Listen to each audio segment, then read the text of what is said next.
Hey, Dad, what should I do with this? I'm helping my father in the yard.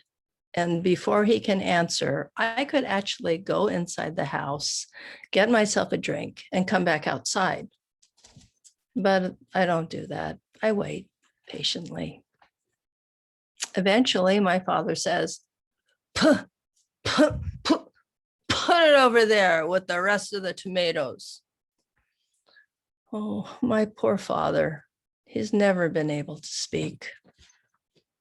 It's 1987, and his mother has just been discovered at 2 a.m. in the morning in her underwear, screaming at the top of her lungs, "My husband is a spy for the FBI." And when the neighbors call the police, she tells the police, "Arrest my husband, he's a spy." So the police arrest her and put her in the psychiatric ward.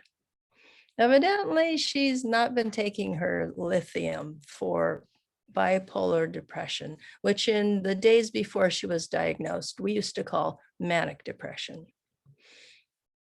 I remember when we were kids, she used to like to get us matching outfits, cowgirl outfits for me and my sister, cowboy outfit for my brother. From somewhere, she found elf suits.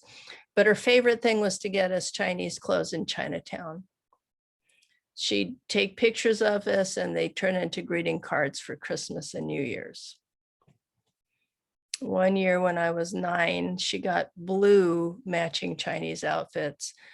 But I was in the 4th grade by this time, and I knew that you were not supposed to wear pajamas outside. So I refused to put them on. And my grandmother was furious. She started yelling at me about how bad I was. "Why can't you be like your brother and sister? They're such good little children. What's wrong with you?" My grandfather was very patient and kind. And so for his sake, I made a compromise and I put on the blue Chinese top and my white pleated skirt. My grandmother looked at me and said, "You look like a waitress." And she started yelling at me this stream of ugly, awful, hateful words, never ending, about how awful I was and how bad my mother was, and just talking about the rest of my family, just all of these terrible words just pouring down and not stopping until I was just a shaking, quivering, crying mess of jelly standing in front of her. And then she pulled me down onto her lap and she kept telling me over and over again, "Grandma loves you. You love Grandma." And the more she kept saying it, the more I knew it wasn't true. Grandma loved Grandma. And because I was her granddaughter, I was a slave to that self-love. I don't know how my father ever survived his childhood. And me, guess what I inherited from my grandmother? Oh, good old manic depression. So like whenever anything is too overwhelming for me, when it just all comes down at me and I can't control it and I just is just over the top, I do the same thing my grandmother did to me, to the ones that I love the most. I batter them with these horrible, awful words, all of my anger and my fears on them. And it does irreparable damage to those that I love best.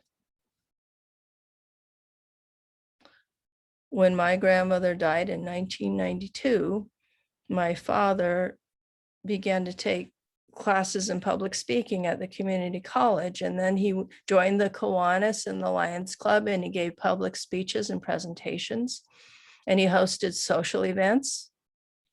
So now if I say, "Hey, Dad, where do you want me to put these?" He'll say without hesitation, "Put those with the other tomatoes." I'm so proud of my dad. He overcame the tyranny of mental illness.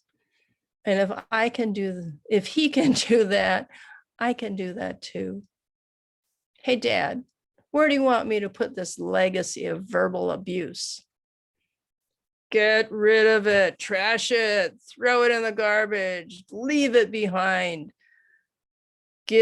Make another tradition for the people that you love. Only tell them words that are kind and caring and full of love and truth. Okay, Dad.